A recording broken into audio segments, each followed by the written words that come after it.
Gelas teh hangat di nampan bergetar sedikit, mengikuti irama gemetar tangan Anindita. Pagi ini, seperti 1000 pagi sebelumnya, ia membawa minuman hangat untuk suaminya, Baskara, dan ibu mertuanya, Ratih. Selama 5 tahun pernikahannya, inilah ritualnya. Sebuah ritual yang lebih terasa seperti upeti seorang budak daripada pelayanan seorang istri. Pagi, Mas. Pagi, Bu. Sapa Anindita pelan, meletakkan cangkir di meja ruang tengah. Ratih, yang sedang memoles kukunya, hanya berdeham tanpa menoleh.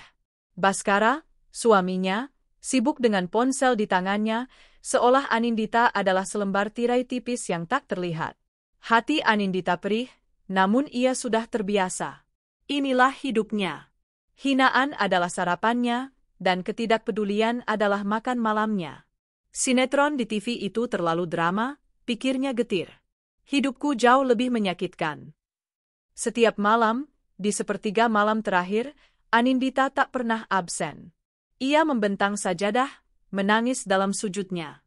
Doanya hanya satu, "Ya Allah, lembutkanlah hati suamiku, Baskara, dan ibu mertuaku, Ratih.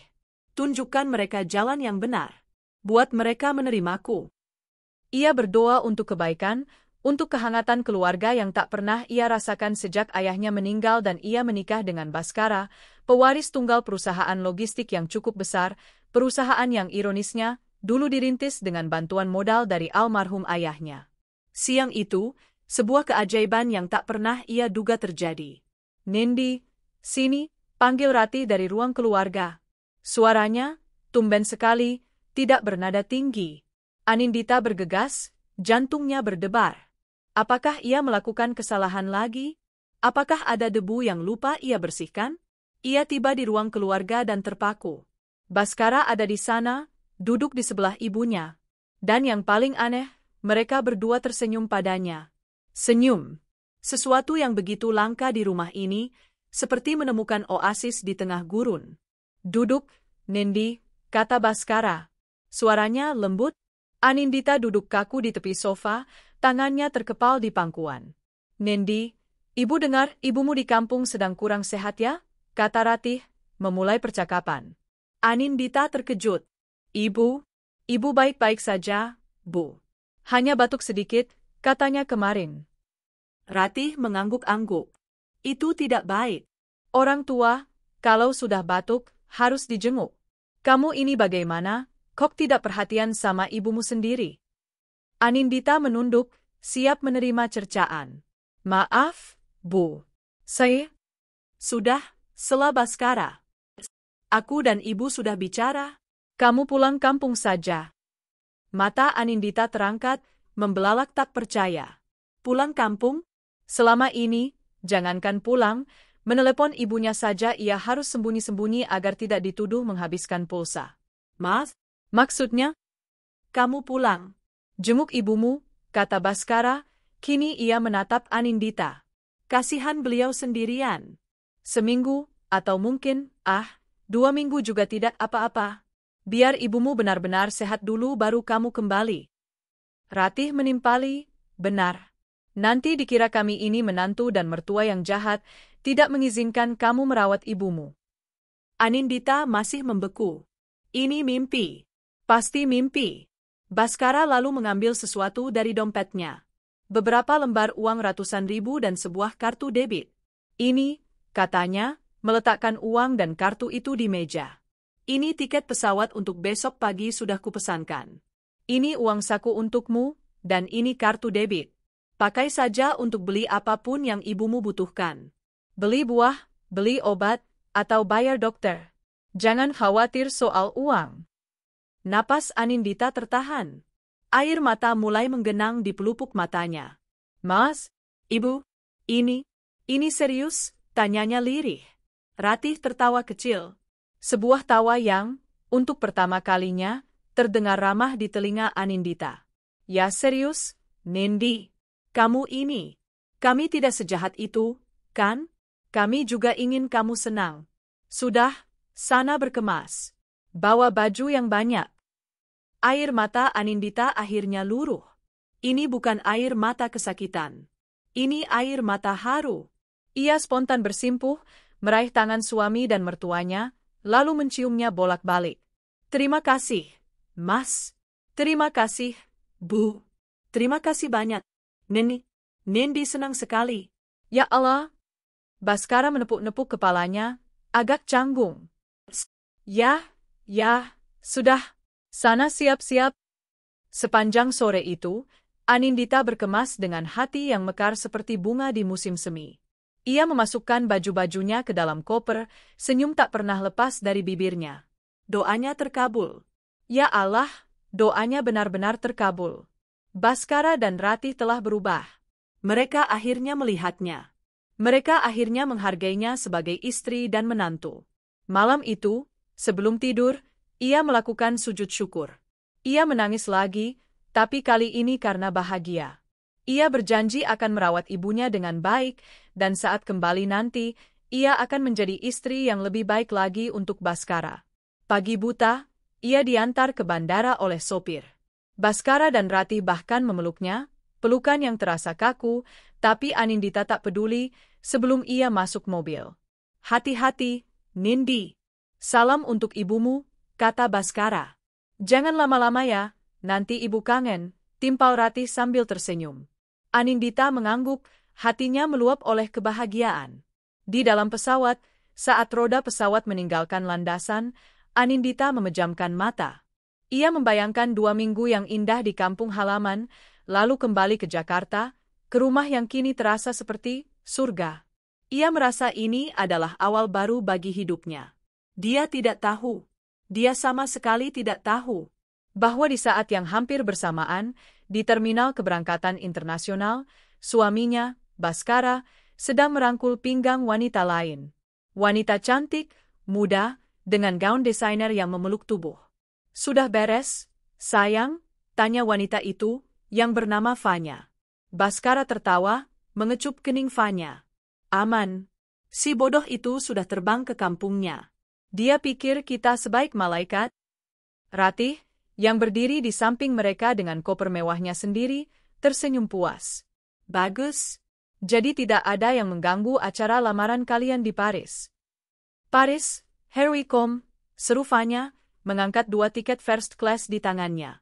Mereka bertiga tertawa bersama, melangkah menuju gerbang keberangkatan, meninggalkan Anindita yang terbang menuju kebahagiaan palsu.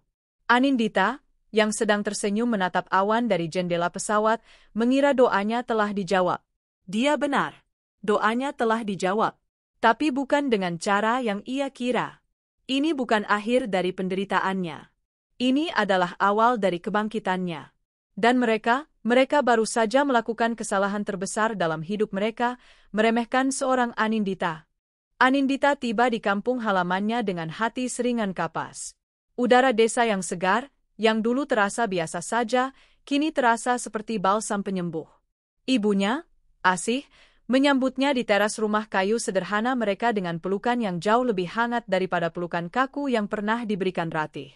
Enduk, kamu kok kurusan? Tanya Bu Asih, mengelus pipi putrinya. Anindita tertawa, air matanya berlinang lagi.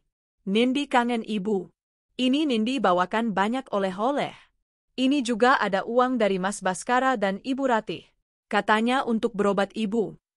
Bu Asih menatap tak percaya pada beberapa lembar uang merah dan kartu debit yang diberikan Anindita. Ya Allah, Enduk. Tumben sekali suamimu baik begitu. Mas Baskara dan ibu mertua sudah berubah, Bu. Mereka baik sekali sekarang, kata Anindita, begitu tulus dan yakin. Ia merasa menjadi wanita paling beruntung. 3 hari pertama di desa adalah surga. Ia memasak makanan kesukaan ibunya, membelikan obat-obatan terbaik di apotek kota kabupaten, dan bahkan mulai merencanakan renovasi kecil untuk rumah ibunya menggunakan kartu debit yang diberikan Baskara. Nindi, ini uangnya banyak sekali, dipakai tidak apa-apa? Tanya ibunya ragu. Pakai saja, Bu. Mas Baskara yang suruh. Katanya jangan khawatir soal uang, kata Anindita bangga. Ia bahkan mengirim pesan singkat kepada Baskara, Mas, terima kasih banyak. Ibu senang sekali. Semua sudah Nindi belikan. Mas dan Ibu sehat-sehat di rumah ya? Balasan datang beberapa jam kemudian, sangat singkat. Ya. Bagus. Anindita memakluminya. Mungkin suaminya sibuk bekerja. Ia kembali menyiram tanaman di halaman, hatinya damai. Malam itu, di hari keempat, kedamaian itu pecah berkeping-keping. Saat itu hampir tengah malam di Indonesia. Anindita baru saja selesai sholat tahajud, mendoakan kebahagiaan dan kesehatan untuk suami dan mertuanya yang baru. Ibunya sudah tidur lelap. Iseng, ia membuka media sosial. Jantungnya berdebar melihat notifikasi di salah satu akun gosip yang diam-diam ia ikuti. Akun itu baru saja mengunggah sebuah cerita. Pengusaha muda tajir dari lamar selebgram seksi di Paris. So sweet. Anindita tersenyum. Drama orang lain. Ia hendak melewatinya, tapi sebuah foto menghentikan laju ibu jarinya. Foto itu buram, diambil dari jauh. Seorang pria berlutut di depan seorang wanita. Latar belakangnya adalah menara Eiffel yang berkelip-kelip. Tangan Anindita mulai gemetar. Pria itu, punggungnya, setelan jas yang ia kenakan. Anindita mengenali setelan itu. Itu adalah setelan custom termahal milik Baskara, yang ia bantu setrika dengan hati-hati 3 hari lalu. Tidak mungkin, bisiknya. Tidak mungkin. Ia mengklik profil selebgram yang ditandai di foto itu. Fanya. Akunnya publik. Dan apa yang dilihat Anindita di sana adalah neraka. Puluhan stories dalam 24 jam terakhir. Sebuah video Fanya memamerkan cincin berlian besar. Caption, Eastside Yes.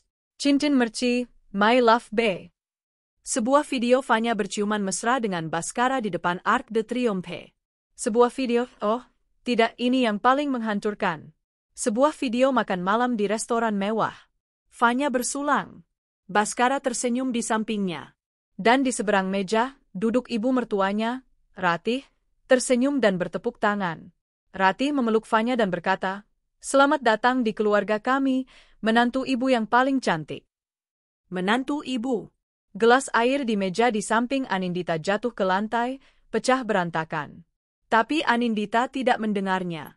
Suara yang ia dengar hanyalah suara tawa Ratih dan Fanya di video itu, berputar-putar di kepalanya.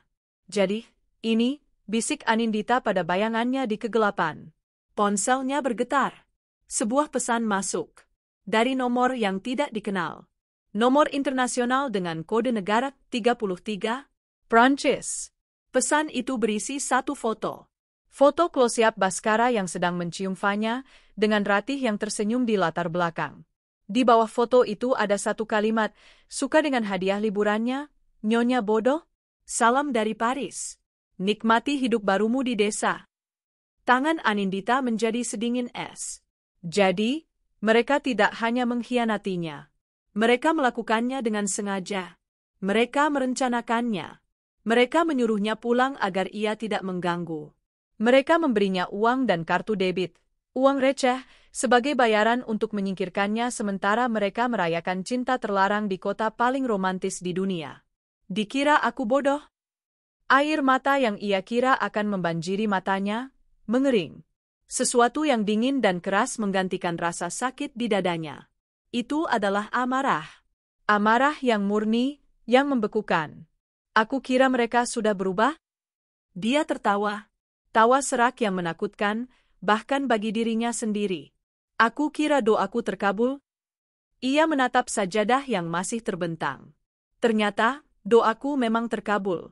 Allah tidak mengubah mereka menjadi baik. Allah menyingkap kebusukan mereka agar aku bisa melihatnya dengan jelas. Anindita berdiri. Ia tidak lagi gemetar. Ia berjalan ke kamar mandi, membasuh wajahnya. Ia menatap cermin.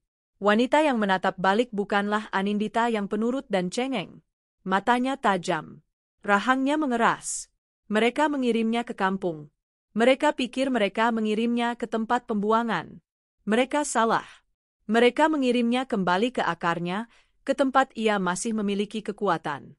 Kalian merayakan lamaran, bisiknya pada cermin. Nikmati pestanya.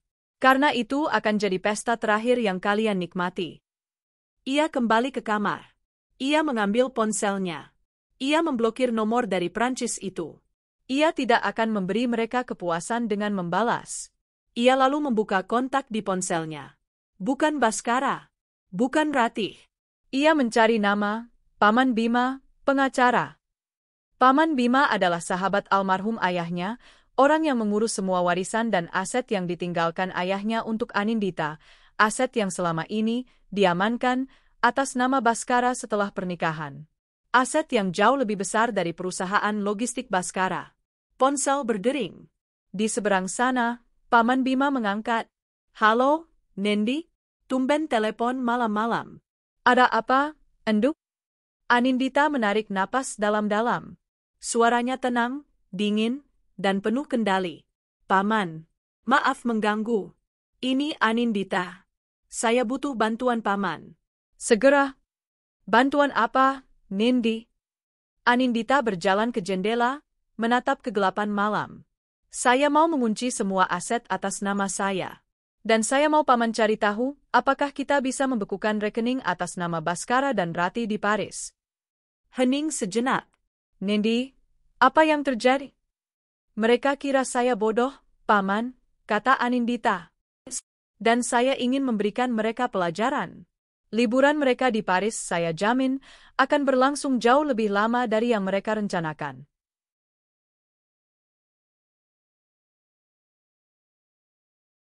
Paris di pagi hari adalah sebuah simfoni kemewahan. Setidaknya, itulah yang dirasakan Baskara, Ratih, dan Fanya. Mereka baru saja selesai sarapan di sebuah kafe chic di Champs-Élysées, memandangi orang-orang yang lalu lalang dengan perasaan superior. Sayang, lihat, Fanya menunjuk etalase sebuah butik mewah. Tas itu, cantik, kan? Baskara, yang merasa seperti raja dunia, tertawa. Ambil saja. Mau 2? 3? Kamu pantas mendapatkannya, calon Nyonya Baskara. Ratih tersenyum puas sambil menyeruput espressonya. Benar, Fanya. Beli apapun yang kamu mau. Uang kita tidak berseri. Tidak seperti si Nindi kampungan itu, yang kita kasih remah-remah saja sudah sujud syukur. Ah, Ibu, kata Baskara, pura-pura merendah. Jangan sebut nama dia lagi. Merusak suasana saja. Dia itu masa lalu. Fanya, kamu adalah masa depanku. Fanya bergelayut manja di lengan Baskara. Makasih, sayang. Kamu yang terbaik. Setelah ini, kita ke galeri seni ya? Aku mau post di Instagram biar teman-temanku di Jakarta makin iri. Tentu, kata Baskara. Mereka menghabiskan hari itu dengan berbelanja gila-gilaan. Tas, sepatu, perhiasan, jam tangan. Setiap kali mesin edisi berbunyi, Aprofet, ego mereka semakin membengkak. Baskara menggunakan kartu Black Card istimewanya, kartu yang ia tahu memiliki limit tak terbatas. Mereka kembali ke Presidential Suite mereka di Hotel Bintang 5, Menara Eiffel tampak megah dari jendela kamar, dengan puluhan kantong belanjaan bermerek. Malam ini kita rayakan di mana? Tanya Ratih. Restoran rooftop yang punya 3 bintang Michelin itu. Ibu sudah reservasi, kata Baskara. Kita akan makan malam paling mewah di Paris. Fanya memekik senang dan langsung sibuk memilih gaun. Baskara menatap semua barang belanjaan itu dengan bangga. Hidupnya sempurna. Ia kaya, punya calon istri cantik, dan ibunya mendukung. Ia sudah membuang satu-satunya sampah dalam hidupnya, Anindita, ke tempatnya yang pantas, di desa terpencil. Sementara itu, ribuan kilometer jauhnya, di sebuah rumah kayu sederhana, Anindita baru saja menutup telepon. Wajahnya pucat, tapi matanya menyala. Ibunya, Bu Asih, memandangnya dengan cemas. Ada apa, Enduk? Kamu dari pagi di kamar terus. Telepon dari siapa? Suaramu kok serius sekali. Anindita menoleh pada ibunya. Ia menarik napas, lalu menceritakan semuanya. Kebohongan. Paris. Fanya. Hinaan itu. Bu Asih menutup mulutnya, ngeri. Ya, mereka jahat, Bu. Tapi Nindi tidak akan diam lagi, kata Anindita. Suaranya datar. Ponselnya berdering lagi. Paman Bima. Anindita menggeser tombol hijau. Halo, Paman. Bagaimana? Nindi, suara Paman Bima terdengar bersemangat di seberang. Kamu benar-benar putri ayahmu. Paman sudah periksa semua. Sebagian besar aset yang dikelola Baskara itu, termasuk rumah utama, beberapa ruko, dan portofolio saham, semua dibeli menggunakan dana warisan ayahmu yang dialihkan ke rekening bersama setelah kalian menikah. Dan kamu memberinya kuasa penuh. Kuasa yang saya tanda tangani tanpa saya baca, Paman. Karena saya percaya padanya, desis Anindita. Paman sudah urus. Surat pencabutan kuasa sudah Paman ajukan ke notaris pagi ini. Kedua, Paman sudah hubungi bank. Semua rekening bersama atas nama kamu dan Baskara sudah Paman bekukan atas permintaanmu, dengan alasan perselisihan aset dan dugaan penyalahgunaan dana oleh pihak kedua. Mereka tidak akan bisa menarik 1 rupiah pun, jelas Paman Bima. Bagus. Lalu, kartu kredit yang mereka pakai di Paris, tanya Anindita. Paman Bima tertawa kecil. Ah, itu bagian terbaiknya. Paman cek. Black card yang dia pakai itu, ternyata kartu suplemen. Kartu utamanya, atas namamu, Nindi. Atas nama rekening warisanmu. Anindita memejamkan mata. Dia bahkan tidak punya uang sendiri. Dia hanya parasit. Paman sudah laporkan kartu itu sebagai dicuri dan digunakan tanpa izin di luar negeri. Dalam hitungan menit, kartu itu akan jadi sepotong plastik tak berguna. Bagus, kata Anindita. Sangat bagus. Terima kasih, Paman. Satu lagi, Nindi. Kartu debit yang dia berikan padamu, itu uangmu sendiri. Dia memberimu remah-remah dari rotimu sendiri. Habiskan saja. Itu hakmu. Anindita menutup telepon. Ia menatap ibunya. Nindi, kamu mau apa? Tanya Bu Asih, ngeri melihat tatapan mata putrinya. Nindi mau mereka sengsara, Bu. Mereka sudah menghina Nindi. Mereka sudah menghina almarhum ayah dengan memakai uangnya untuk berfoya-foya dengan pelakor. Sekarang, Nindi akan ambil semuanya kembali. Anindita melihat jam. Di Paris, seharusnya sudah waktunya makan malam. Selamat menikmati makan malam terakhir kalian, Mas Baskara, bisiknya. Restoran itu adalah puncak kemewahan Paris. Langit-langitnya dilukis, lampu kristalnya menjuntai, dan pelayannya bergerak tanpa suara. Baskara, Ratih, dan Fanya menikmati foyer gras, caviar, dan champagne mahal.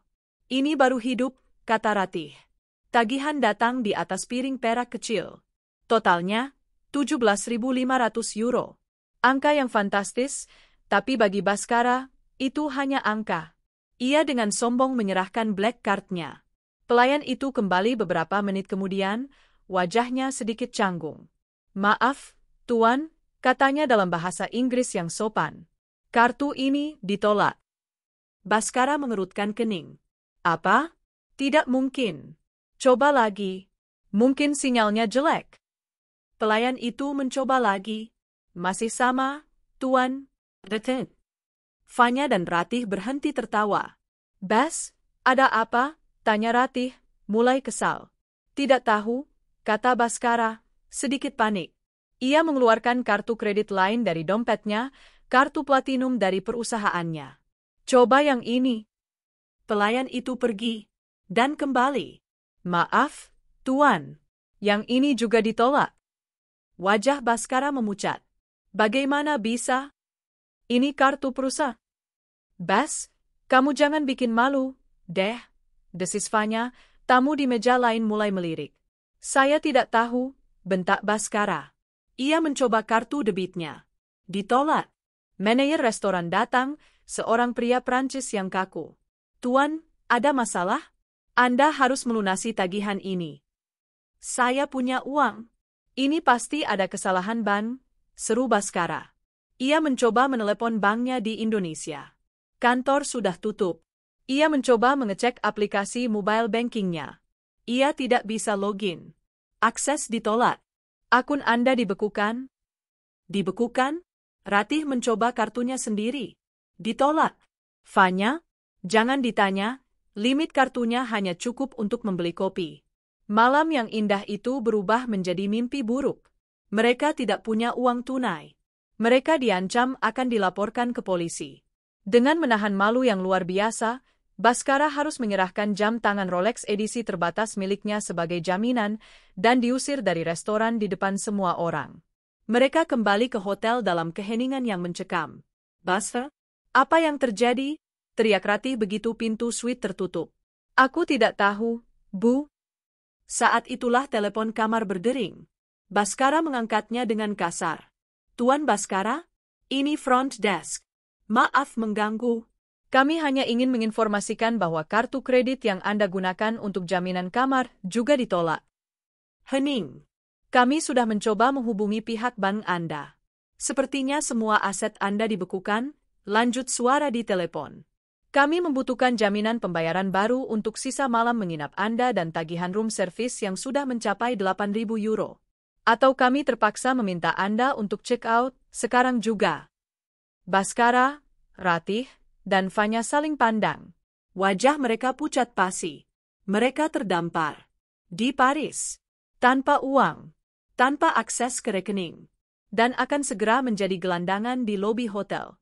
Baskara tiba-tiba teringat sesuatu. Black card itu. Kartu suplemen. Ia membaliknya dan melihat nama di bawah namanya, tercetak kecil. Anindita S. Dia? Bisik Baskara, tidak percaya. Tidak mungkin. Si bodoh itu? Ratih merebut kartu itu dari tangannya. Anindita? Jadi selama ini kita pakai uang dia. Itu uang warisan ayahnya. Raung Baskara akhirnya mengerti.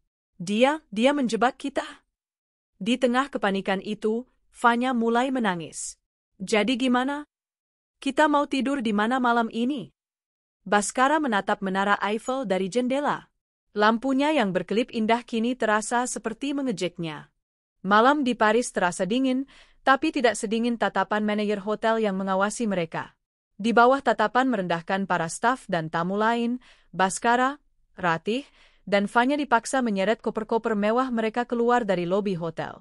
Pintu kaca yang berputar itu terasa seperti pintu penjara yang baru saja melepaskan mereka ke padang gurun. Mereka berdiri di trotoar yang diterangi lampu jalan. Mobil-mobil mewah melintas, membawa orang-orang bahagia. Jadi, kita mau kemana? Bentak Fanya, suaranya naik 1 oktav, air matanya mulai merusak riasan mahalnya. Aku tidak mau jadi gelandangan di sini, Bas. Ini semua salahmu. Diam kamu, balas Baskara, urat di lehernya menonjol. Dia menendang salah satu koper Louis Vuitton-nya. Kamu pikir aku mau ini terjadi? Ini semua gara-gara wanita sialan itu. Ratih menimpali, giginya gemertak. Bukan hanya karena dingin, tapi karena amarah. Anindita, beraninya dia. Setelah semua yang kita berikan padanya. Memberikan apa, Bu? Suara Baskara terdengar putus asa. Kita memberinya uangnya sendiri. Sialan. Sialan. Sialan. Bagaimana dia bisa tahu? Bagaimana dia bisa secepat ini? Enggak penting, desis Fanya. Yang penting sekarang kita harus pergi dari sini. Aku kedinginan. Setidaknya cari hotel murah. Kamu masih punya uang tunai, kan? Baskara merogoh semua sakunya. Ratih juga panik membuka dompetnya. Total uang tunai yang mereka miliki, setelah dikumpulkan, hanya sekitar 300 euro. Cukup untuk membeli makan malam yang mereka gagal bayar tadi, tapi tidak cukup untuk apa-apa lagi di kota semahal Paris. Tidak cukup untuk hotel, apalagi 3 orang.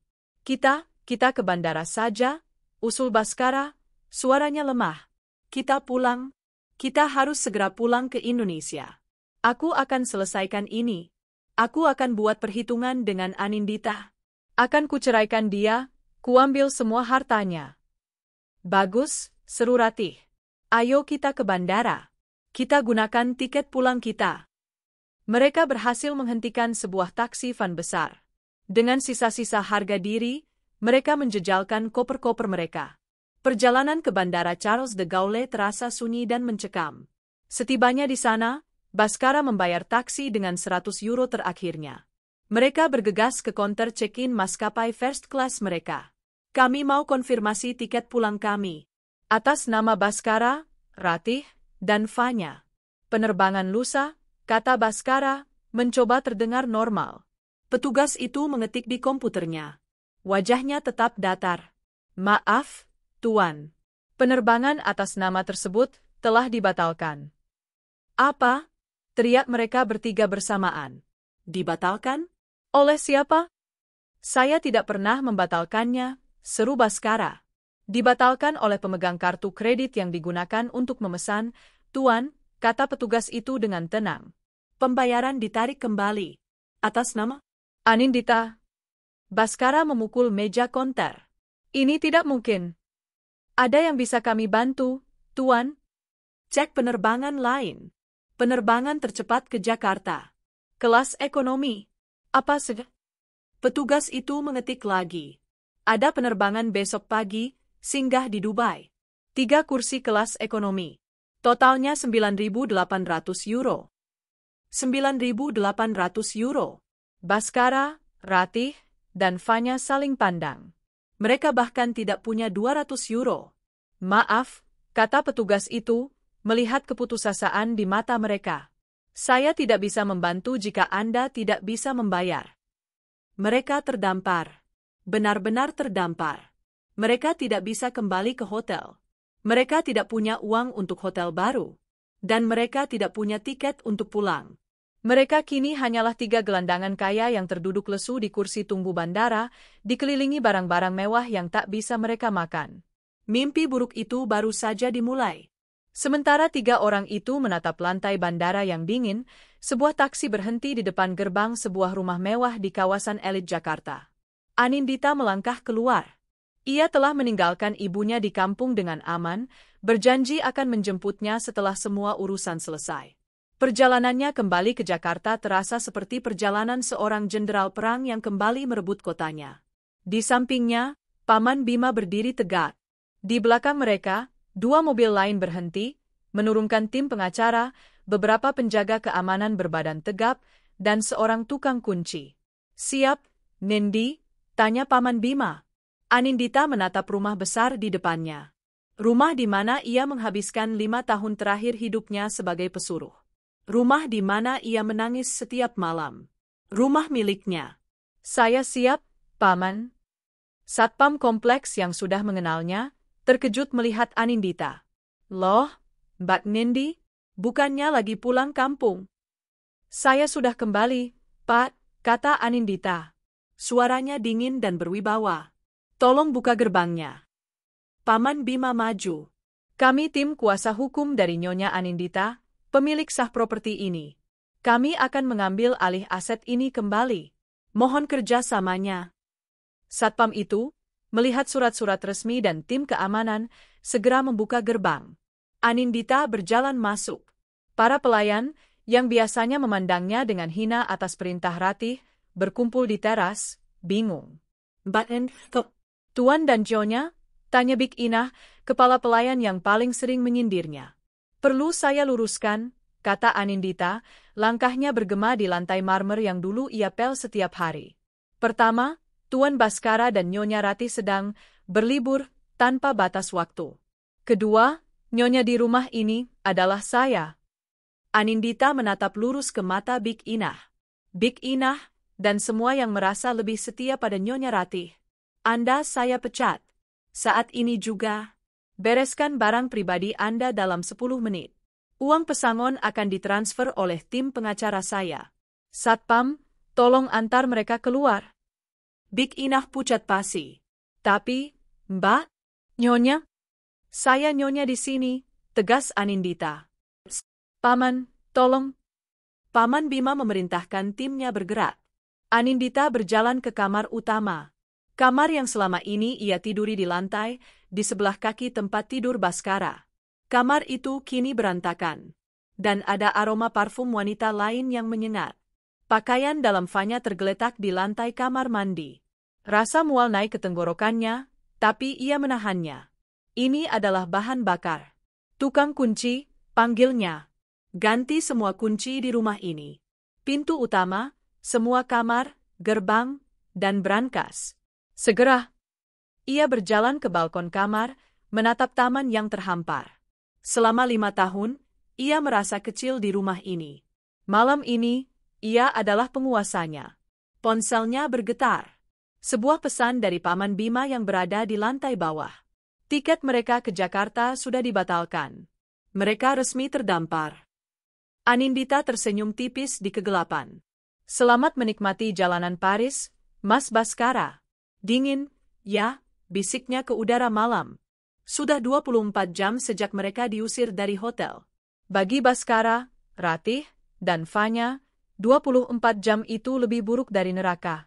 Bandara Charles de Gaulle bukanlah tempat yang ramah bagi gelandangan.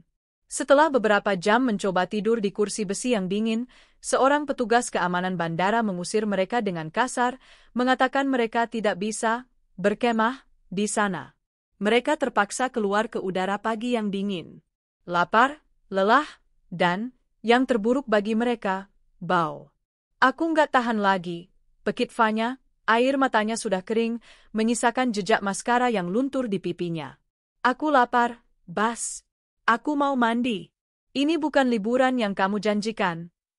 Diam, Fanya, sentak Baskara. Wajahnya yang biasa mulus kini kotor dan berminyak. Kamu pikir ini mauku? Ini semua gara-gara pelacur kampung itu.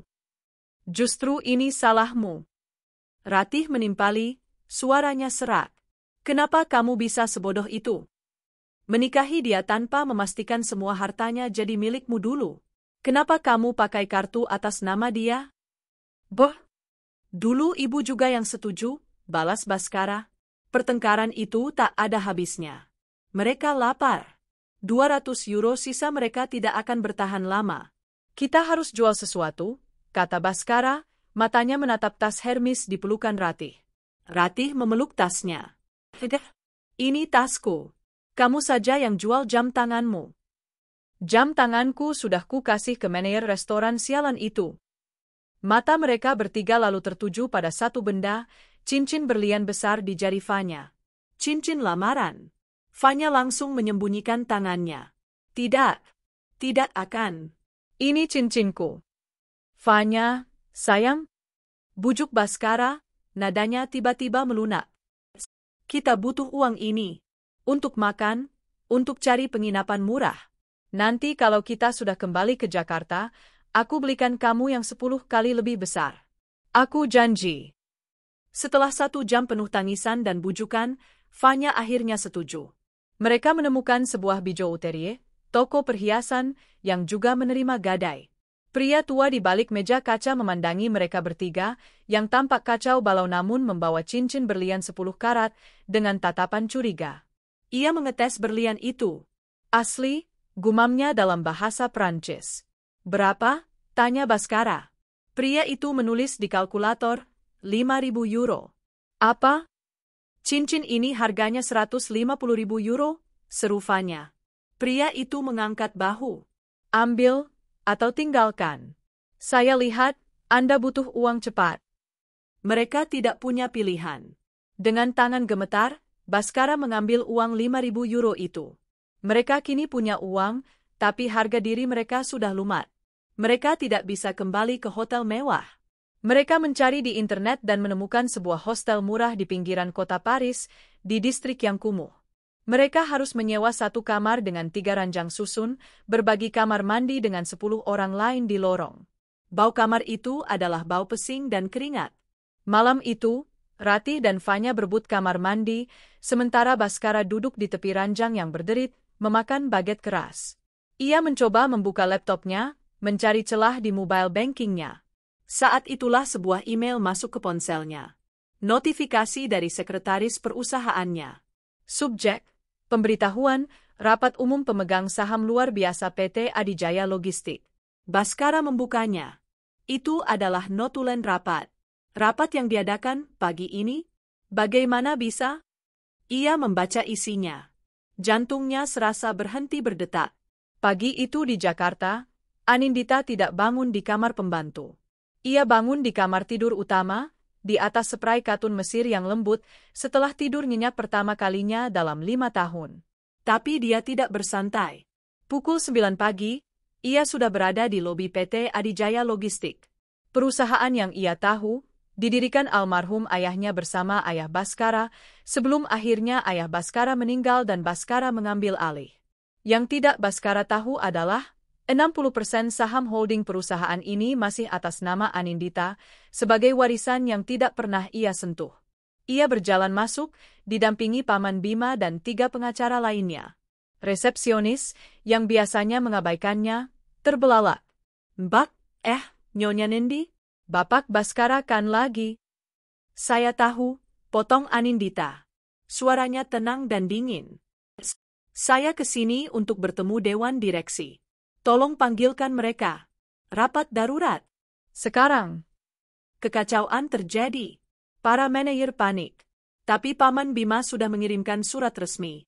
15 menit kemudian, seluruh Dewan Direksi, 5 pria parubaya yang tampak bingung, sudah berkumpul di ruang rapat utama. Anindita duduk di kursi ujung. Kursi yang biasa diduduki Baskara. Selamat pagi, sapanya. Nyonya Anindita, ada apa ini? Tanya Pak Darmawan, salah satu direktur. Baskara bilang dia sedang cuti. Baskara tidak cuti, kata Anindita. Dia kabur ke Paris dengan wanita simpanannya, menggunakan dana perusahaan untuk membiayai lamarannya. Dan dia membawa serta ibunya. Ruangan itu hening seketika. Paman Bima segera membagikan map-map tebal. Silakan dilihat, kata Paman Bima. Di dalam map itu ada bukti transfer dana perusahaan ke rekening pribadi atas nama Fanya. Bukti tagihan kartu kredit korporat untuk pembelian barang-barang mewah di Paris yang tidak ada hubungannya dengan bisnis. Dan, Paman Bima menekan tombol remote. Layar di depan menyala, menampilkan struktur kepemilikan saham perusahaan. Dan yang terpenting, bukti bahwa Nyonya Anindita, sebagai ahli waris tunggal Tuan Harjanto, adalah pemegang 60% saham pengendali perusahaan ini. Sementara Tuan Baskara hanya memegang 30%. Para direktur terkesiap.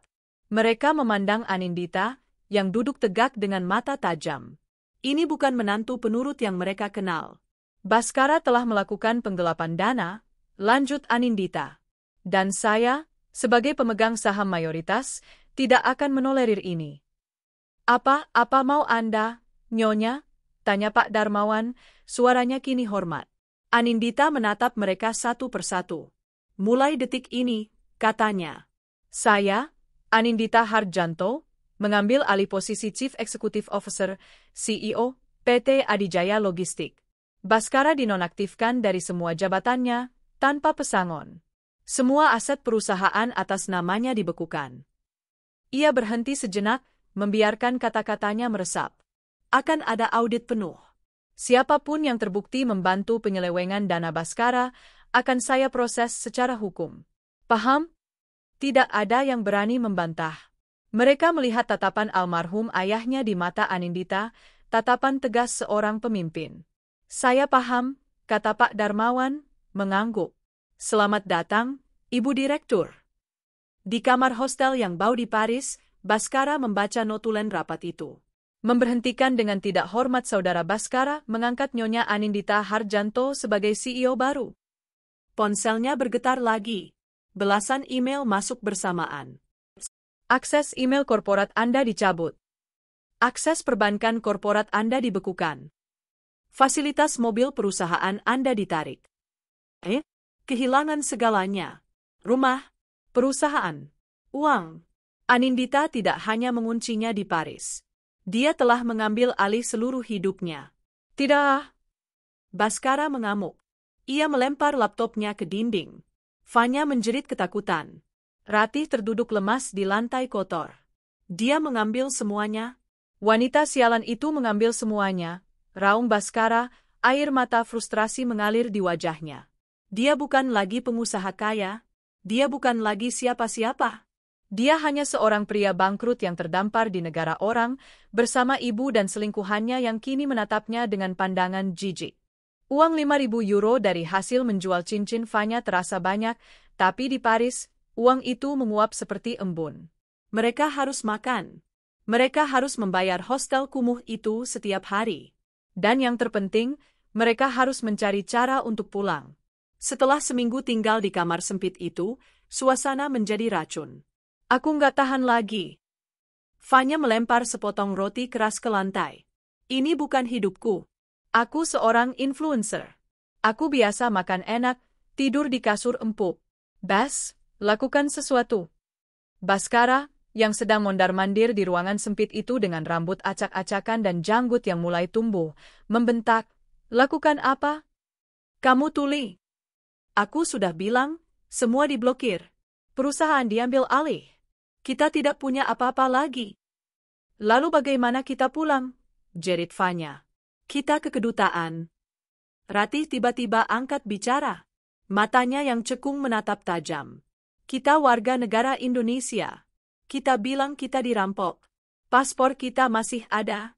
Mereka harus memulangkan kita. Ini adalah satu-satunya harapan mereka." Keesokan paginya, mereka menghabiskan sisa uang mereka untuk taksi ke Kedutaan Besar Republik Indonesia. Mereka berusaha tampil serapi mungkin, meskipun pakaian mereka sudah kotor dan bau. Mereka diterima oleh seorang staf administrasi yang ramah. "Kami dirampok, Pak," kata Ratih, memulai aktingnya. Air mata buaya langsung mengalir. "Semua uang kami, kartu kami, hilang. Kami terdampar di sini. Kami hanya ingin pulang. Tolong kami, Pak." Baskara dan Vanya ikut mengangguk, memasang wajah paling melas. Staf itu tampak prihatin. "Ya ampun, Bu, Pak. Turut prihatin. Baik, saya akan cek data Anda. Boleh pinjam paspornya?" Mereka menyerahkan paspor mereka dengan penuh harap. Staf itu mengetik nama mereka di komputer. "Baskara, Ratih, dan Vanya." Gumam staf itu. Lalu, keningnya berkerut. Dia menatap layar, lalu menatap mereka bertiga. Tatapannya berubah dari prihatin menjadi dingin.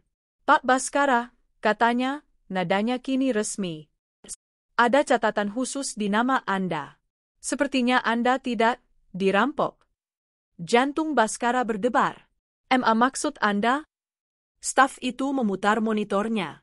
Ada laporan resmi yang masuk dari tim kuasa hukum PT Adijaya Logistik pagi ini. Atas nama CEO baru, Nyonya Anindita Harjanto. Nama itu seperti tamparan. Laporannya menyatakan, lanjut staf itu, membaca dari layar, bahwa Anda bertiga sedang dalam investigasi atas dugaan penggelapan dana perusahaan senilai puluhan miliar rupiah.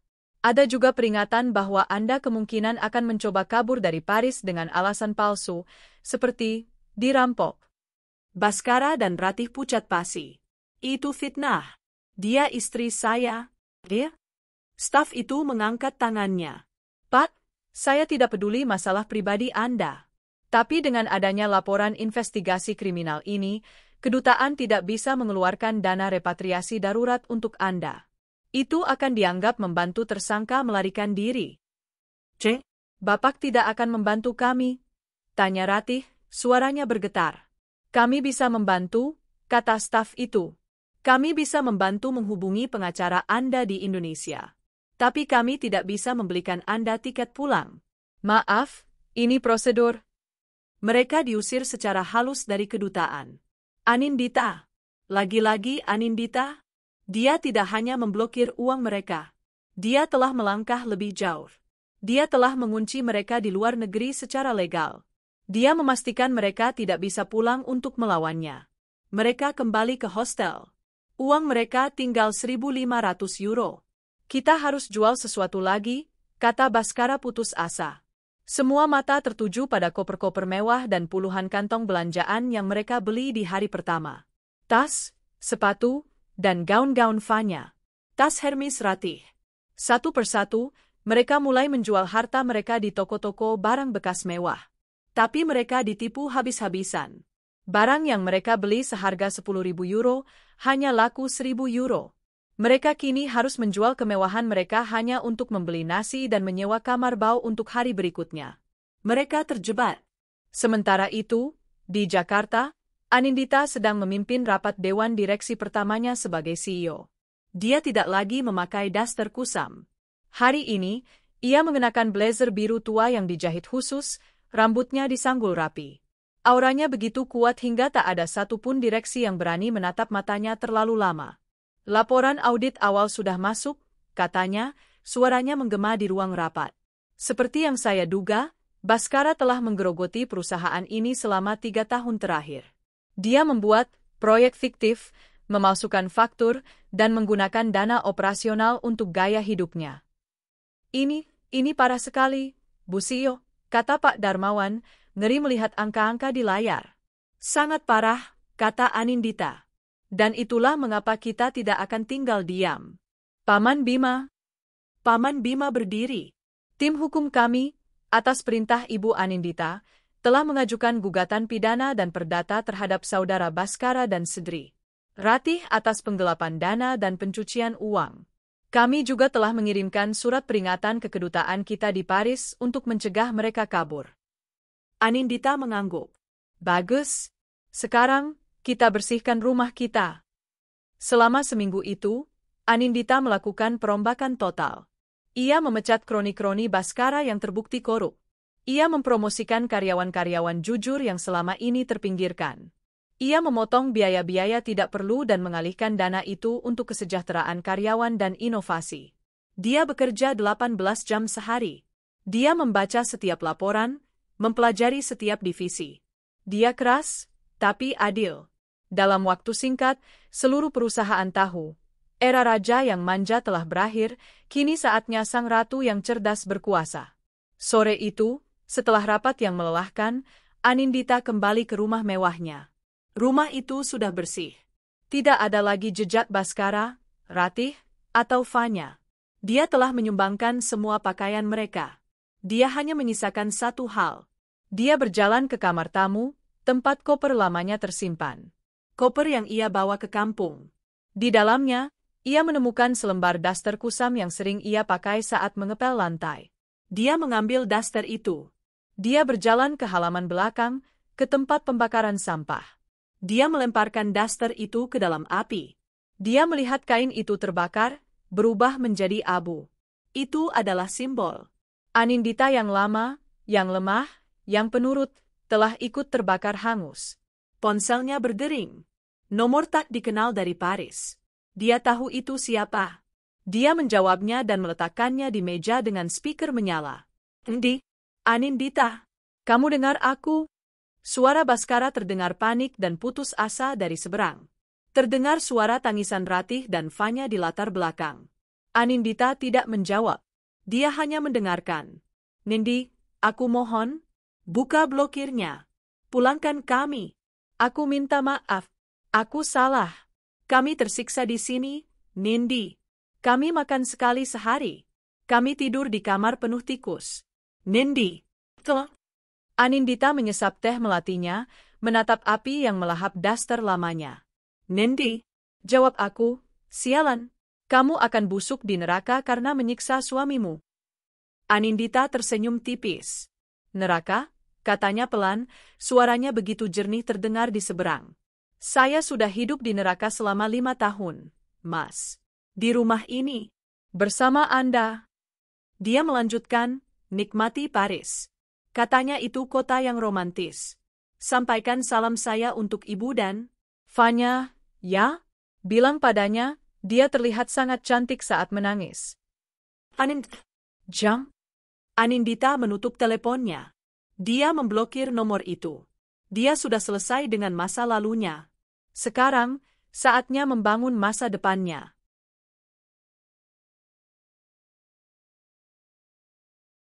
Dua minggu telah berlalu di Paris. 2 minggu yang terasa seperti 2 abad neraka. Uang 1.500 euro hasil menjual barang-barang mewah telah habis. Habis untuk membayar kamar hostel yang bau dan membeli makanan paling murah, roti baguette yang mereka makan sampai membuat gusi mereka berdarah. Pagi itu, pemilik hostel, seorang pria Aljazair yang pemarah, menggedor pintu mereka. Waktu habis. Bayar untuk malam ini, atau keluar, teriaknya dalam bahasa Inggris patah-patah. Baskara, dengan mata merah dan wajah kuyu, mencoba bernegosiasi. Tolong, Pak, kami sedang menunggu kiriman uang. Pria itu tertawa hampa. Semua orang bilang begitu. Tidak ada uang, tidak ada kamar. Keluar, sortas. Dia melempar 3 tas ransel usang mereka ke lorong. Koper-koper mewah mereka sudah lama mereka jual. Mereka bertiga kini benar-benar terusir. Terdampar di jalanan Paris yang mulai diguyur gerimis musim gugur. Mereka tidak punya uang sepeser pun. Mereka berjalan tanpa tujuan, kedinginan dan lapar. Pemandangan indah, Sungai Seine, Katedral Notre Dame, terasa seperti ejekan. Ini semua gara-gara kamu. Fanya tiba-tiba berhenti dan berbalik menatap Baskara. Matanya menyala liar. Hidupku hancur. Akunku mati. Followerku hilang. Aku jadi gembel gara-gara kamu dan ibumu. Jaga mulutmu, perempuan tidak tahu diri. Balas Ratih, mencoba meludah tapi mulutnya terlalu kering. Kamu menikmati uang kami. Sekarang kami susah. Kamu? Uang kalian? Fanya tertawa histeris, tawa yang terdengar gila. Kalian tidak punya uang. Kalian parasit. Kalian hidup dari uang Anindita. Dan kamu, Bas, dia menusuk dada Baskara, kamu laki-laki paling payah yang pernah kutemui. Kamu bahkan tidak bisa melindungi calon istrimu. Baskara hanya bisa diam. Dia sudah kehabisan kata-kata, kehabisan energi. Aku selesai, kata Fanya. Dia menyambar tas ranselnya. Aku tidak akan mati di sini bersama kalian. Mau kemana kamu? Tanya Baskara, panik. Kemana saja. Aku masih muda, aku cantik. Aku bisa cari pria Prancis kaya yang lain. Aku akan selamat, katanya. Tapi kalian berdua nikmati hidup baru kalian. Selamat tinggal. Fanya berbalik dan berjalan cepat, menghilang di tikungan jalan, meninggalkan Baskara dan Ratih yang terpaku. Dia telah memutuskan untuk memotong tali pemberatnya. Kini, hanya tinggal mereka berdua, ibu dan anak. Malam mulai tiba. Dinginnya menembus tulang. Ratih mulai terisak, tangisan yang kering dan penuh putus asa. Bas, ibu lapar? Ibu kedinginan? Baskara menatap ibunya. Wanita yang dulu begitu angkuh, yang memerintah pelayan dengan semena-mena, kini hanyalah seorang wanita tua yang rapuh dan kotor. Kita harus minta-minta, Bu, bisik Baskara, kata-kata itu terasa seperti asam di lidahnya. Ratih membelalak. Apa? Minta-minta? Kamu gila? Harga diri ibu? Harga diri tidak akan membuat kita kenyang, bentak Baskara. Mau mati kedinginan di sini? Lakukan, Bu. Atau kita bisa bertahan hidup. Dengan kehinaan yang tak terperikan, Baskara dan Ratih duduk di trotoar di depan sebuah stasiun metro. Baskara menadahkan tangannya. Ratih memalingkan wajahnya, menangis dalam diam. Orang-orang melintas, beberapa melemparkan koin receh dengan jijik. Itulah makan malam mereka malam itu, sebuah baget sisa yang mereka beli dari uang hasil mengemis. Mereka adalah bintang jatuh. Hancur berkeping-keping di negara asing, tanpa harapan, tanpa jalan pulang. Di Jakarta, pada saat yang sama, Anindita berdiri di depan layar proyektor besar. Ruang rapat PT Adijaya Logistik penuh sesak. Bukan hanya dengan dewan direksi, tapi juga dengan investor baru dan perwakilan dari sebuah konsorsium pelayaran internasional. Wajah Anindita, yang kini cerah dan penuh percaya diri, terpampang di sampul majalah bisnis minggu itu. Sang Ratu Baru, bagaimana Anindita Harjanto membalikkan perusahaan dalam 30 hari.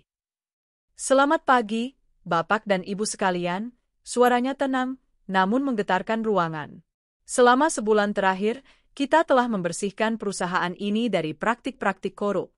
Tapi membersihkan saja tidak cukup. Kita harus bertumbuh. Dia menekan tombol di pointernya. Baskara, maksud saya, CEO sebelumnya, Anindita mengoreksi dirinya dengan mulus, terlalu fokus pada logistik darat yang sudah jenuh. Dia melupakan warisan sejati perusahaan ini, laut. Ayah saya dan almarhum ayah mertua saya memulainya sebagai perusahaan kargo maritim. Dia menampilkan sebuah peta digital Asia Tenggara. Hari ini, saya usulkan Jalur Sutra Nusantara. Sebuah rute logistik laut terintegrasi yang menghubungkan pelabuhan-pelabuhan kecil di Indonesia Timur langsung ke Singapura dan Shanghai. Kita akan memotong waktu pengiriman hingga 40%. Para investor terkesima. Itu adalah rencana yang brilian, ambisius, dan sangat menguntungkan. Pak Darmawan menatapnya dengan kagum. Bu, ini luar biasa. Tapi, dananya? Ini proyek triliunan. Itulah mengapa, Anindita tersenyum, perwakilan dari konsorsium maritim global ada di sini hari ini. Seorang pria asing di barisan depan berdiri dan bertepuk tangan pelan. Nyonya Anindita, rencana Anda adalah yang paling visioner yang saya lihat dari Indonesia dalam 1 dekade. Konsorsium kami all in. Kami siap mendanai proyek ini. Ruangan itu meledak dalam tepuk tangan. Anindita baru saja tidak hanya menyelamatkan perusahaan, dia akan membawanya ke level global.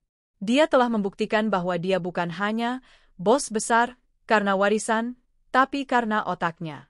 Sore itu, di kantornya yang mewah, Paman Bima masuk membawa segelas jus. Kamu hebat, Endut. Ayahmu pasti bangga luar biasa, kata Paman Bima. Terima kasih, Paman. Ini semua juga berkat Paman, kata Anindita tulus. Ada kabar terakhir dari Paris, kata Paman Bima, nadanya berubah serius. Anindita bersandar. Ya, tim auditor kita telah menyelesaikan laporannya. Total kerugian perusahaan akibat ulah Baskara dan Ratih adalah 112 miliar rupiah. Laporan ini sudah kita serahkan ke kepolisian dan kejaksaan.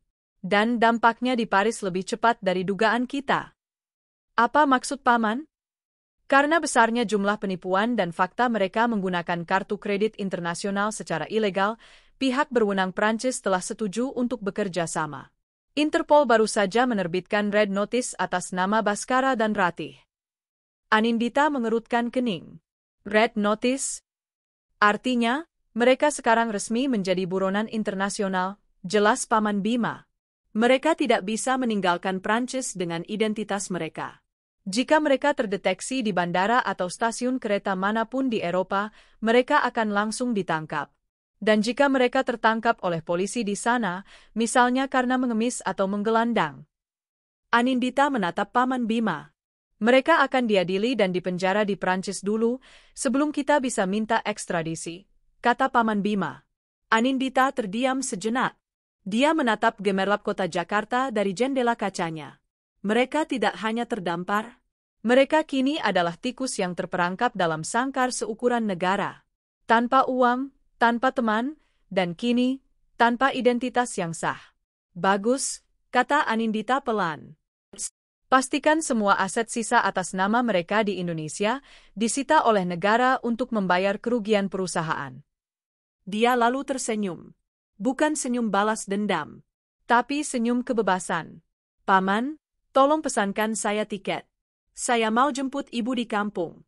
Sudah waktunya beliau pindah ke Jakarta dan melihat kantor baru putrinya. Hidupnya jauh lebih bahagia. Musim gugur di Paris berganti menjadi musim dingin. Dan musim dingin di jalanan, bagi yang tak punya rumah, adalah hukuman mati yang lambat. Baskara dan Ratih kini tak bisa dikenali. Mereka telah kehilangan puluhan kilogram. Pakaian desainer mereka yang terakhir telah ditukar di toko barang bekas demi beberapa mantel kumal yang penuh lubang. Mereka tidur beralaskan kardus di lorong stasiun metro yang hangat, berdesakan dengan gelandangan lain, dan diusir setiap pagi oleh petugas kebersihan. Ratih, yang tubuhnya tak terbiasa menderita, jatuh sakit. Perah. Batuk keringnya telah berubah menjadi batuk berdahak yang mengkhawatirkan. Napasnya berbunyi setiap kali udara dingin menusuk paru-parunya. Bas? Rintihnya suatu malam, tubuhnya menggigil hebat meski sudah ditutupi 3 lapis kardus. Ibu mau pulang? Ibu minta maaf sama Nindi. Ibu mau pulang? Baskara, yang matanya sudah cekung dan hampa, hanya bisa memalingkan muka. Diam, Bu. Simpan tenaga ibu. Aku tidak mau mati di sini, Bas. Kamu dengar? Aku tidak mau mati sebagai gembel. Ratih mencoba berteriak, tapi yang keluar hanya bisikan serak. Rasa kasihan Baskara pada ibunya sudah lama mati, terkubur di bawah rasa laparnya sendiri. Dia hanya ingin ini semua berakhir. Dan doanya terkabul. Pagi itu, 2 orang gendarmerie, polisi militer Prancis, melakukan patroli rutin di stasiun.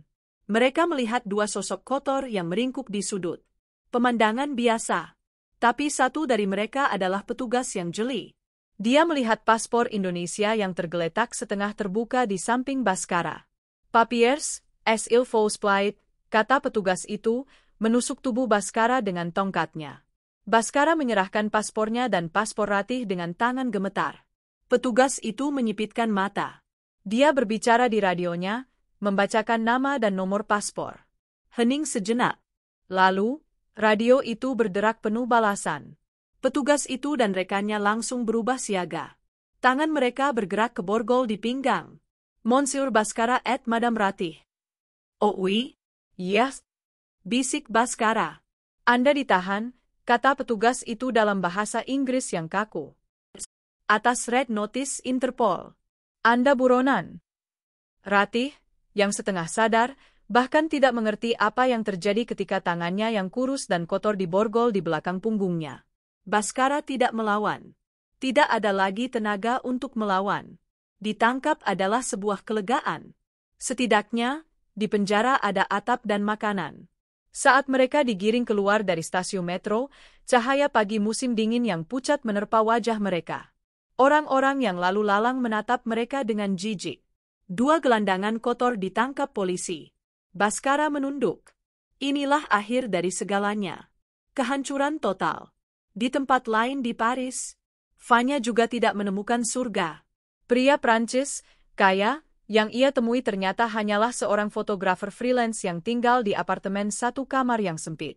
Dia tidak membelikannya tas, dia malah menyuruh Fanya bekerja sebagai model untuk situs-situs dewasa yang kumuh. Fanya terjebak. Dia telah menukar penjara emas Baskara dengan kandang timah yang kotor. Setiap hari, dia menyesali keputusannya, tapi dia tidak bisa pulang. Dia telah memilih jalannya. Jauh di seberang dunia, di Jakarta, di halaman belakang sebuah rumah mewah, pemandangannya sangat berbeda. Bu Asih, Ibunda Anindita, kini terlihat jauh lebih sehat dan segar.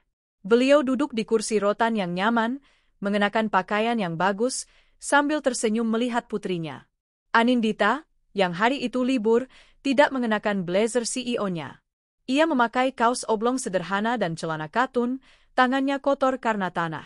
Dia sedang menanam mawar baru di taman. Enduk, sudah, biar tukang kebun saja, kata Bu Asih lembut. Anindita tertawa, tawa yang ringan dan lepas. Tawa yang tidak pernah terdengar selama 5 tahun pernikahannya. Tidak apa-apa, Bu.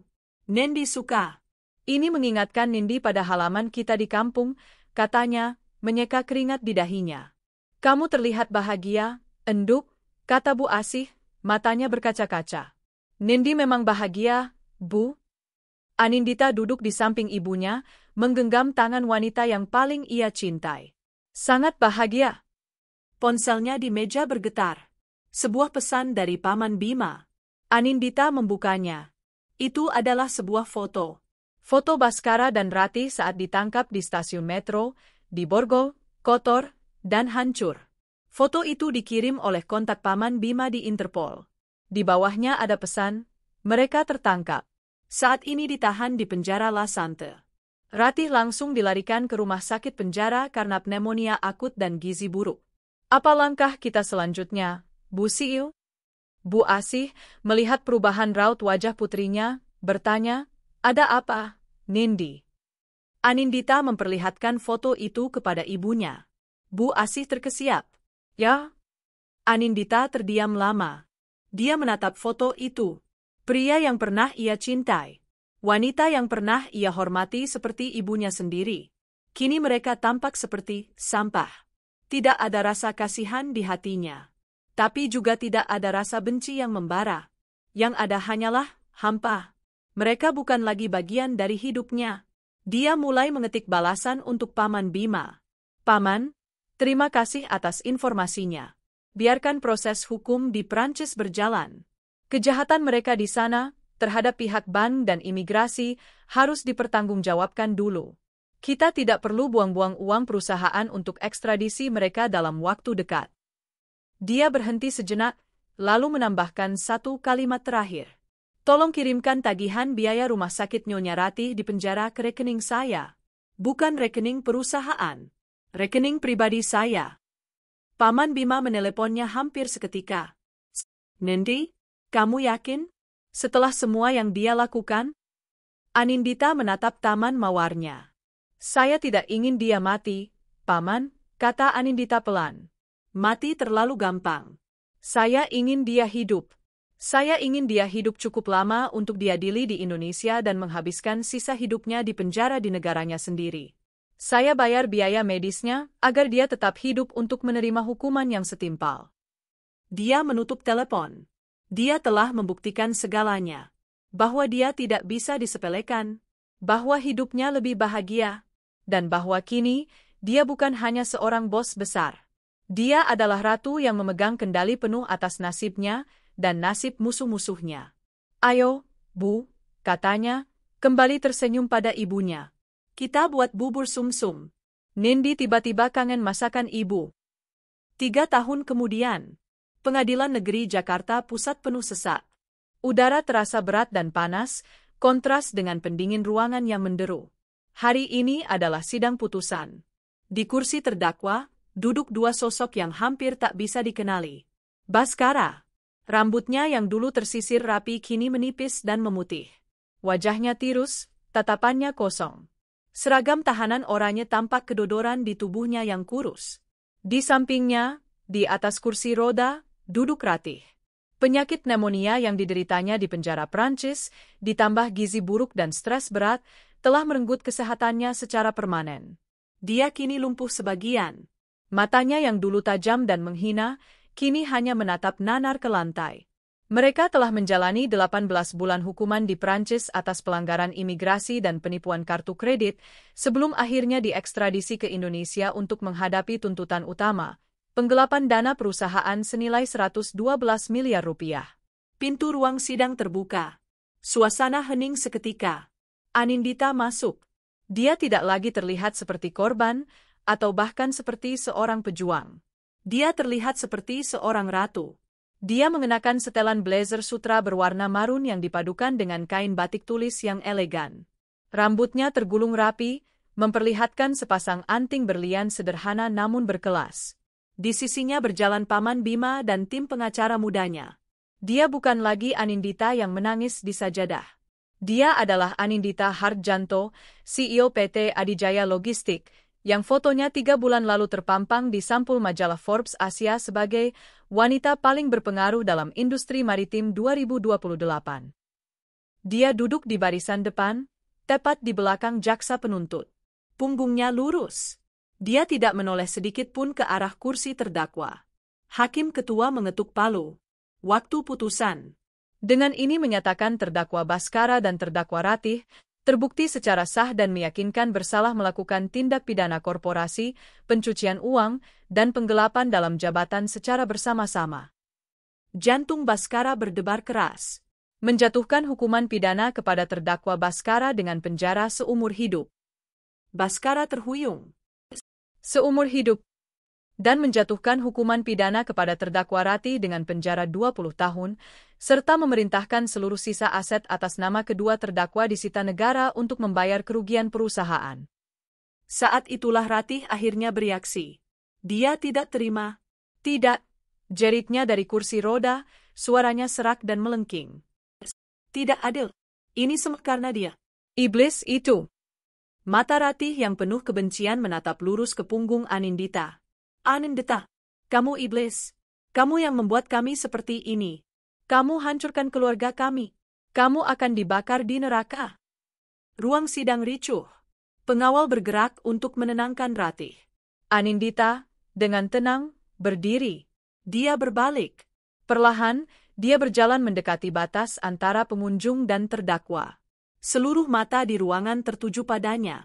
Dia menatap Ratih, yang masih terisak-isak di kursi rodanya. Lalu dia menatap Baskara, yang hanya bisa menunduk, gemetar, tidak berani menatap matanya. Bukan, kata Anindita. Suaranya tidak keras, tapi terdengar jelas di seluruh ruangan yang hening. Bukan saya yang menghancurkan ibu dan Mas Baskara. Keserakahan kalian yang menghancurkan kalian. Keangkuhan kalian yang menghancurkan kalian. Dia menatap lurus ke mata Ratih. Ibu bilang saya akan dibakar di neraka. Tapi saya sudah pernah di sana, Bu. Selama 5 tahun. Di rumah ibu sendiri, sebagai menantu ibu. Lalu, dia beralih ke Baskara. Akhirnya, Baskara mengangkat wajahnya. Dia melihat wanita di depannya. Wanita yang dia hina, yang dia sebut bodoh, yang dia buang ke kampung. Wanita itu kini bersinar begitu terang, sementara dia sendiri berada di titik tergelap dalam hidupnya. Saat itulah Baskara akhirnya sadar. Dia benar-benar sadar. Ini adalah kesalahan terbesar dalam hidupnya. Dia tidak membuang sampah. Dia telah membuang berlian. Saya? Bisik Baskara, air mata penyesalan yang terlambat akhirnya jatuh. Ning, maafkan aku? Anindita menatapnya. Bukan dengan benci. Bukan dengan cinta. Tapi dengan tatapan asing. Seolah menatap orang yang tidak ia kenali. Saya sudah memaafkan kalian, katanya. Bukan untuk kalian. Tapi untuk saya sendiri. Agar saya bisa hidup dengan tenang. Dia berbalik. Selamat menikmati hukuman kalian. Anindita berjalan keluar dari ruang sidang tanpa menoleh lagi. Pintu di belakangnya tertutup, meninggalkan jeritan Ratih dan isak tangis Baskara yang sudah tak berarti. Di luar, kilatan lampu kamera menyambutnya. Dia telah menutup bab itu selamanya. 1 bulan kemudian, Adijaya Tower kini berdiri megah sebagai salah satu gedung tertinggi di Jakarta. Dari kantor CEO di lantai 50, Anindita menatap matahari terbenam yang mewarnai langit Jakarta. Proyek Jalur Sutra Nusantara miliknya sukses besar. Perusahaannya kini memiliki armada kapal kargo terbesar di Asia Tenggara. Dia telah menciptakan ribuan lapangan kerja. Bun, sekretarisnya masuk. Ada kabar dari Paris. Ya, tentang Fanya. Dia akhirnya tertangkap, menjadi kurir narkoba di Marseille. Dia dideportasi ke Indonesia dan akan langsung ditahan. Anindita mengangguk, tidak terkejut. Urus sesuai prosedur hukum. Baik, Bu. Sekretarisnya hendak pergi, tapi Anindita memanggil. Tunggu. Tolong siapkan mobil. Saya mau pulang sekarang. Oh, kata Anindita lagi. Dan pastikan donasi bulanan untuk panti asuhan dan rumah perlindungan wanita korban KDRT sudah ditransfer. Lipat gandakan jumlahnya untuk bulan ini. Baik, Bu CEO. Anindita pulang ke rumahnya. Rumah yang dulu dingin dan penuh hinaan, kini telah ia renovasi total. Rumah itu kini terasa hangat dan penuh tawa. Di taman belakang, yang kini penuh dengan mawar warna-warni, Bu Asi sedang mengajari 2 orang anak kecil, anak-anak dari panti asuhan yang ia adopsi, cara berkebun. Mama pulang, teriak anak perempuannya, berlari memeluk kaki Anindita. Anindita mengangkat anak itu, menciumnya dengan sayang. Hai, sayang, sudah siram bunganya? Sudah, nenek tadi cerita dongeng. Bu Asi tersenyum dari kejauhan. Anindita membalas senyuman itu. Dia telah membuktikan segalanya. Dia tidak hanya menjadi bos besar. Dia telah mengambil kembali asetnya. Dia telah membuat musuh-musuhnya tahu bahwa dia tak bisa disepelekan.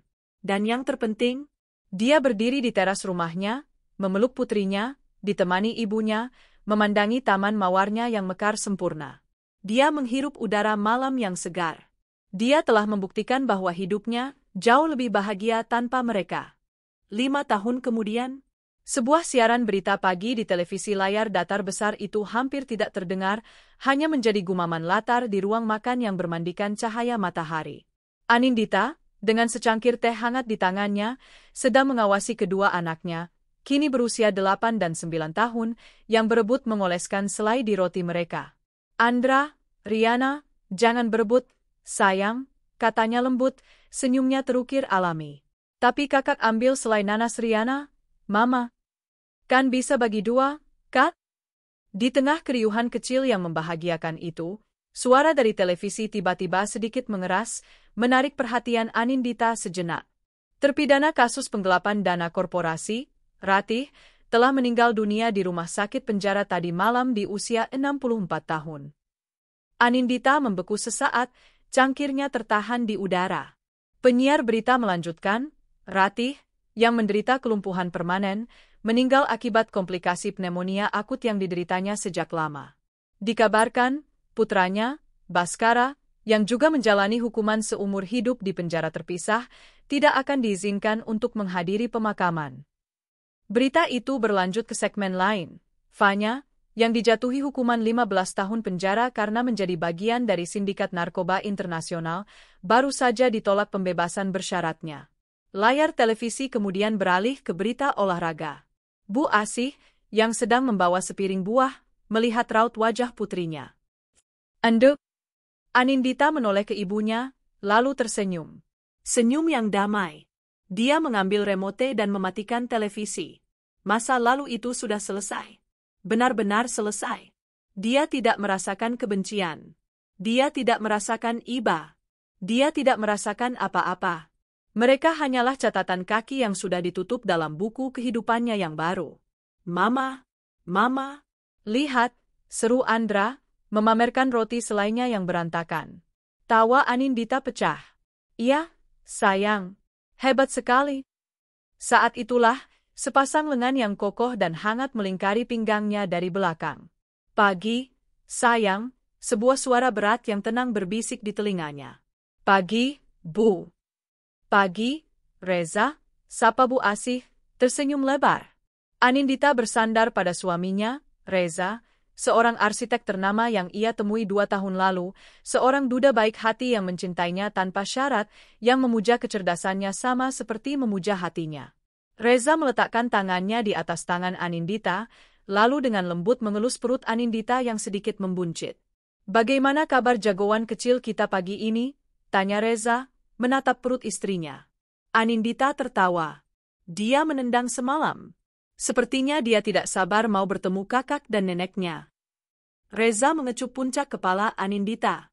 Dia tahu dia akan lahir di keluarga terbaik di dunia. Anindita memejamkan mata sejenak, merasakan kebahagiaan yang utuh. Dia adalah Anindita Hardjanto, CEO dari Adijaya Global, salah satu perusahaan logistik terbesar di Pasifik. Seorang dermawan yang telah membuka ratusan sekolah gratis di Indonesia Timur. Seorang istri yang dicintai. Seorang ibu yang memuja. Dia telah melalui neraka. Dia telah berjuang.